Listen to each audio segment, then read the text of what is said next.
My stepmother used to say I was a burden, but she made me clean the entire house like I was getting paid for it. And my dad, he saw it all. And still, he chose silence. My name is Anna Julia, and today I'm going to tell you how I turned the tables, after being treated like a maid in the house I used to call home. So grab your coffee and come with me. I remember the first time she walked into our house. My dad held her hand with pride, like he was showing off a brand new trophy. I was 12, wearing a cotton dress stained with paint, and I smiled out of politeness. She didn't smile back.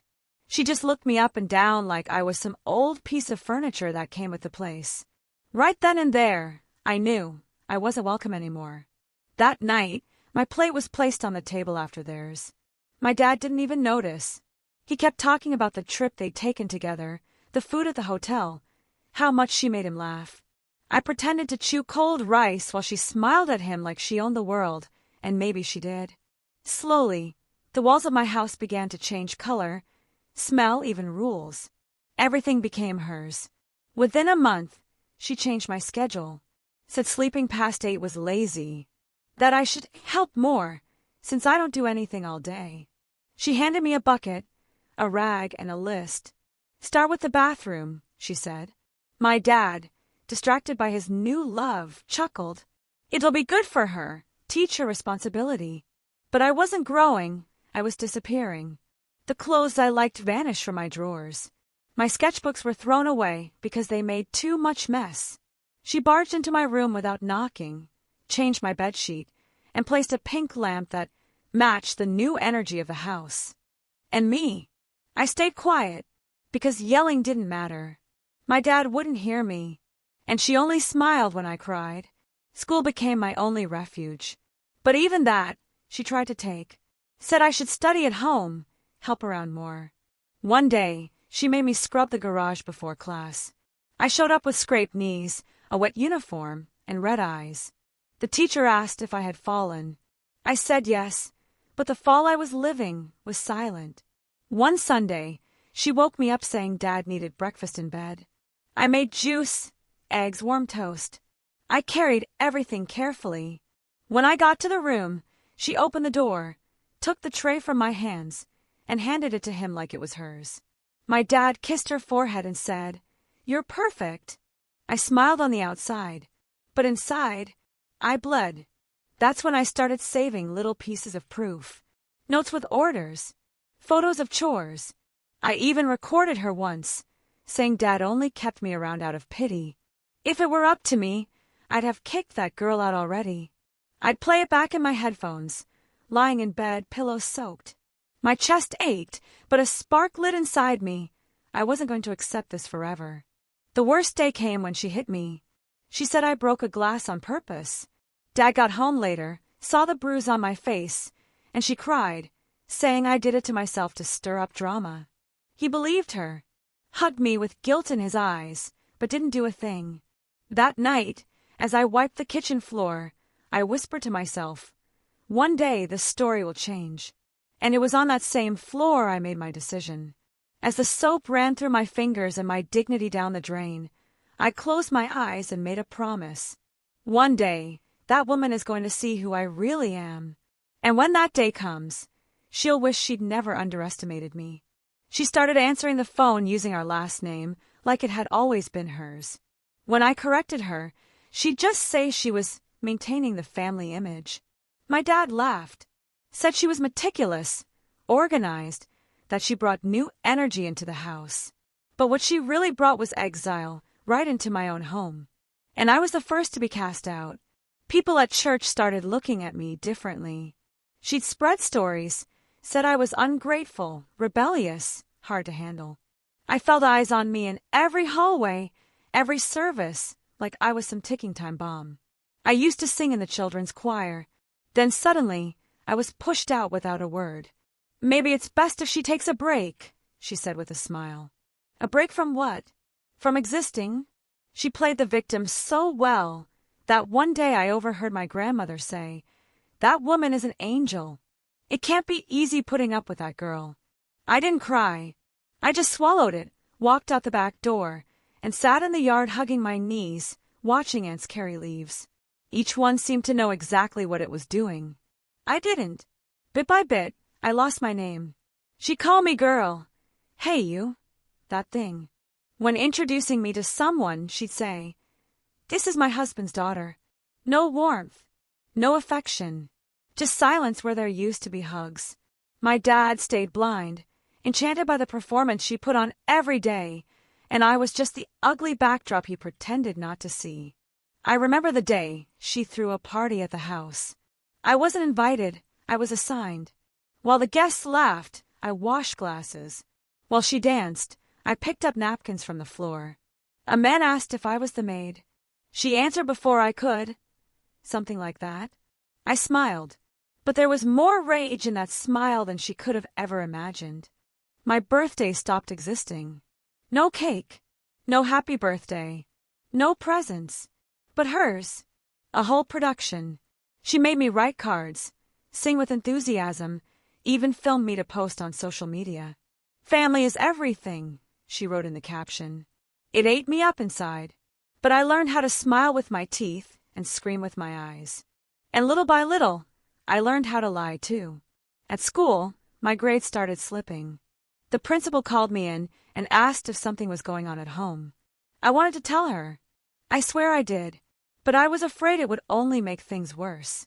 So I said I was fine, just tired. She made a note in my file and said I could talk to her anytime. I thanked her, left the office with a tight chest.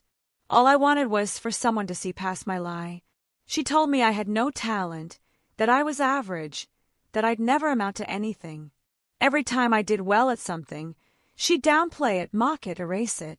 I grew up thinking I deserved less, that my voice wasn't pretty, that my dreams were silly. But inside me, there was a place she couldn't reach, a secret room where I still remembered who I was or who I could become. And it was in that hidden place that something started to grow. A small, quiet, barely their idea, but alive. I didn't know how, or when, or if I'd ever be strong enough. But the thought began to form, what if one day she couldn't silence me anymore? The day started like any other, with her voice waking me up before the sun even rose. There's a floor that needs scrubbing. I dragged myself out of bed, every joint in my body aching like I was twice my age. I grabbed the bucket, the broom, and moved without a word. But something felt different that day. Not outside of me, inside. I was starting to get tired of being invisible. At school, the teacher asked everyone to bring something important from home to share. I brought nothing, because everything that was once mine had already been taken, thrown out, or labeled useless. When it was my turn, I said, I brought a story. The room went silent, and for the first time in years I felt heard. Not by her, not by my father, but by someone. After class, the teacher pulled me aside and said I had talent. That if I wanted, I could write for the school newspaper. My heart raced. I floated home with a sign-up form in my hands. I showed it to my dad before dinner. He barely looked at it. "Talk to your stepmother," he said. Those words hit like a slap. She heard, smiled, and tore the paper in half right in front of me. "You dream too much." That night, I cried in silence under my bed. I could hear her laughing with my dad in the living room, like nothing had happened. I felt like a mistake, like my existence was a stain on the perfect little life they had built. But somewhere in that despair, a decision took root. I was going to write, if only in secret. Writing would be my escape, my resistance, my way of staying alive. I started writing everything down. Every humiliation, every phrase, every tiny detail. On notebook margins, scrap paper from school, even on the backs of overdue bills she left lying around. It became my secret diary of pain, but also my manifesto of freedom. With every line, I found myself again. With every page, I reminded myself, she can tell me to shut up, but she'll never silence what screams inside me. Then came the final blow, my 15th birthday. I knew they wouldn't do anything, so I didn't expect much. But when I got home from school, the house was full of balloons. My heart skipped, I almost believed. I walked in smiling, and then I saw it. The party was for her niece, a child I barely knew. I had been assigned to serve the guests. No one even said happy birthday. That night, I sat on the bathroom floor and looked at myself in the mirror. What I saw was a ghost. Sunken eyes, cracked lips, a reflection that barely looked human. "This can't be all there is for me," I whispered. I felt a crushing fear of what was ahead, but also a strange, burning courage I had never felt before. I started planning. Not an escape. Not yet. But a preparation. Something inside me said, "Your time is coming." In the months that followed, I accepted help from the school librarian. She lent me books, let me use the computer after hours. I started studying in secret. I learned about scholarships, online courses, admissions processes. I had to lie. I had to pretend. But each lie was a tiny step on the staircase toward freedom. One day, she would see me holding a diploma, and she wouldn't be able to say I was nothing. And then, on a rainy night, while I pretended to be asleep, I heard something that changed everything. She was on the phone, door half open. "This girl is going to ruin everything. I don't know how much longer I can keep her under control." My heart froze, but it also caught fire. She's afraid of me, I thought. And that was the beginning of everything. I was 16 when I realized I had more strength inside me than she ever imagined. My stepmother's words were still sharp, but they didn't cut the same way anymore. Something was shifting. I didn't smile out of fear anymore. I smiled with purpose. I didn't stay quiet out of submission. It was strategy. I wasn't the little girl she tried to shape. I was becoming a woman she didn't even notice growing. At school, my secret life started to bloom. I wrote pieces under a pen name for the student bulletin. It was how I existed without being seen. When one of my texts earned an honorable mention in a local writing contest, I cried in the library bathroom. Not because I had won, but because someone had read me and felt what I felt. For the first time, my pain had become art. And art is freedom. I started saving money in a coffee tin hidden behind a loose panel in my closet. I sold stories to classmates, edited homework, did small jobs online using the school computer. Every coin was a silent scream. Every bill, a step closer to the exit door. I knew it would still take time, but now I counted the days with purpose, not desperation. One afternoon, the librarian pulled me aside. She had submitted one of my stories, without telling me, to an organization that offered scholarships. "You have an interview in 2 weeks," she said with a shy smile. I felt betrayed and rescued at the same time. I wanted to cry and hug her. Deep down, I knew. She was the angel God sent me, disguised in silence. I walked home with a war in my chest. I had to find a way to go to the interview without raising suspicion. I invented a fake school project, forged a permission slip. I had never felt so criminal, but I had also never felt so alive. When I walked into that interview room, in my worn-out jeans and a heart beating out of my chest, the coordinator looked at me and said, "I've already read your soul. Now I want to hear your story." On my way home, the sky was heavy with clouds, but I saw light in everything. I walked slowly, breathing deep, and I did something I hadn't done in years. I looked up and gave thanks, not because I was free yet, but because, for the first time, I had a real shot, a chance she couldn't steal, a chance that came from my truth, not her lies. The interview was a success. A few days later, I got the news. A full scholarship to a pre-college course. My freedom had a date now, and it would come with a diploma in my hand. But I couldn't celebrate out loud. So I smiled, closed the door to my room, and danced in silence with my eyes closed and my soul weightless. I was still there, but not for long. Still, she felt it. Stepmother sensed freedom the way wolves smell fear. She started getting more aggressive, more controlling. She went through my things, questioned my schedule, followed me to school. I knew time was running out. Either I left soon, or she'd ruin everything. So I made a decision. I would record everything. The truth had to be documented and revealed when the moment was right. That night, I hid my phone under the table and hit record. She was yelling at me because I forgot to take out the trash. Called me a parasite, worthless, a burden. And my dad, like always silent, But not me. I was awake. I was recording. And when it was over, I looked straight into the hidden camera and whispered, "You won't erase me." The day everything fell apart, I was wearing my school uniform. But inside, I wasn't a student anymore. I was a strategist. Every step I took that morning was deliberate. I recorded one last video, like a goodbye letter. I didn't know if I'd be coming back home, but I knew that if this worked, maybe I wouldn't have to. It was now, or I'd disappear for good. I got to school and handed the principal a copy of the videos, along with a file, my own report of abuse and humiliation. She was in shock, said she needed time to review it, that she'd call child services. But I already knew, only one person could make it real, my father. If he didn't see it with his own eyes, she'd keep winning, and I'd still be just the difficult daughter. I waited until the end of the day. When my dad came to pick me up, I asked him to come into the office. I handed him a flash drive. "Just watch," I said. "If after that you still think everything's fine, I'll disappear from your life." He hesitated, but something in my voice must have sounded different. For the first time, he looked at me like he was actually seeing me. He took the flash drive and didn't say a word. That night, he didn't speak to me. He came home pale, jaw clenched. She, as always, welcomed him with a kiss, a laugh, perfume. I stayed in my room, waiting for the world to end or begin again. My heart was beating, so loud it sounded like a drum. Then I heard his voice. "Care to explain this?" And just like that, hell broke loose.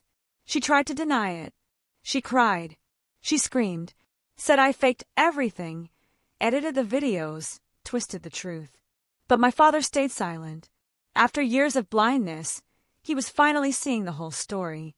Not the performances, not the pretty lies, the truth. And truth has a weight no fake tear can carry. He didn't say much that night. He just asked her to leave the house for a while. She left furious, dragging her bags and throwing me a look that promised revenge. It didn't take long before I heard the rumors. She said I was a liar, that I ruined the family, that I was just an ungrateful teenager. But I didn't defend myself. I didn't need to. The one who needed to believe me had already seen. And sometimes, the truth doesn't have to scream. It just needs to exist. In the days that followed, my dad tried to reconnect. He wanted to talk, explain, maybe even apologize. But I wasn't ready. My heart was a storm, love, anger, exhaustion, fear. All I could say was, "Give me time." And he did. For the first time, he respected me. And that was a start. The scholarship was confirmed. I started planning the move. It would be out of state, with housing included. When he found out, he offered to help. A ride, money, whatever I needed. I accepted some things. The ones that came with silence, not guilt. The night before I left, he handed me an envelope with a letter. I still haven't read it. I don't know if I ever will. Some wounds don't heal with words. At the bus station, just before I boarded, he said, "You've got more strength than I've had my whole life." I just hugged him. A firm hug. Not a promise of reconciliation, but full of respect. Then I got on that bus, with one suitcase, one notebook, and a whole life to rebuild. Out the window, I watched my old city shrink into the distance. And for the first time, it made me smile. The bus pulled away, and I closed my eyes, whispering the only truth that still made sense. She tried to erase me, but now, I am my own light. My first night in the new room was strangely quiet. No yelling, no orders, no fear. I slept with the lamp on, like I did when I was little. Not out of fear this time, but because I could choose. I could make choices now. The ceiling was low, the bed creaked, and the window barely closed. But for the first time, I felt like I belonged to myself. In those early days, I walked the campus halls with timid steps. People smiled and asked for my name. It took me a while to answer, like my name was still something fragile, on the verge of vanishing. But little by little, I started saying it with more strength. And with each new conversation, it became mine again. Not the name she tore down, but the name I was rebuilding with dignity. It wasn't easy. I felt alone. I cried at night, not from the old pain, but from the absence of something I had never truly known. Belonging. Still, I discovered there's a strange, beautiful power in well-lived solitude. It clears out the corners of your soul and lets you hear your own voice. And in that quiet, I found myself again. I started writing, not to escape, but to exist. One of the stories I published on the college website went viral. It was disguised, different names, but the protagonist looked a lot like me. Messages started pouring in from other girls. This could have been my story. And I cried again, because suddenly my pain had purpose. My hurt had become a seed, and others were blooming from it. One day, I got a message I wasn't expecting. My stepmother had been fired. Someone had sent the videos. It wasn't me. At least, not directly. But the truth has a way of finding its path. At first, I felt a mix of relief and guilt. Then I realized it wasn't revenge. It was consequence. When truth is ignored for too long, it always returns. Sometimes as justice. My dad calls me sometimes. Asks how I'm doing. Tells me about his day. We're still not what we could have been. But we're no longer strangers. Maybe time will heal what silence broke. Maybe it won't. But I've stopped waiting for the perfect father. I chose to become the woman that 12-year-old girl needed by her side. Recently, I bought a mirror. A big one, with a soft frame. Like the ones I used to dream about when flipping through old magazines. I put it in my room. And one morning, I finally looked into it. Really looked.